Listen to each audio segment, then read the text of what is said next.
The country's first ever national loss and damage consultation was held in Honiara today.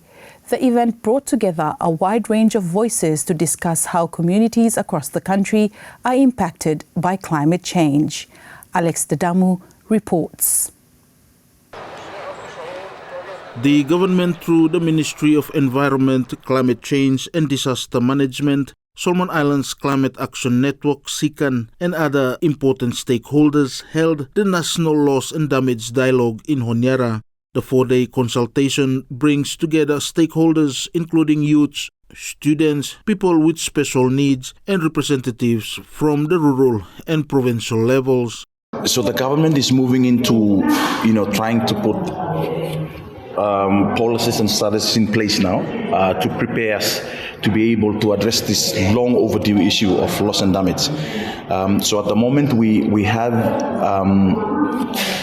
an initiative or project that is going on, mainly around elevating the issue of loss and damage and seeing the definitions of what loss and damage is from the communities and the villages. So earlier today, you heard about the definition of loss and damage, but that is the international loss and damage definition from the Paris Agreement. Now, loss and damage is different in terms of how people see it in the different islands and communities. So these discussions also will lead to the national definition, how we define loss and damage in our cultural and local setting.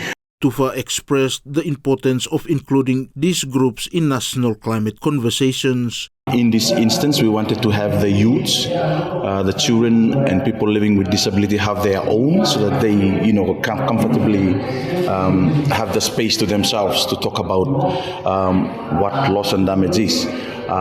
Importantly, loss and damage is becoming, serious issues now. And some of those who are really impacted are the ones we're having in the meeting room. And in order to have, an effective strategy or policy or addressing the issue, we need to be inclusive and importantly have those who are impacted or affected be part of the planning and designing of the actual approach or intervention that the government will take. Thus, this specific segment of the National Loss and Damage Dialogue, but specifically for youth, people living with disability and the children. SIBC TV understands that the consultations on National Loss and Damage Dialogue is the first of its kind to be held in the country. Alex Dadamu for SIBC TV.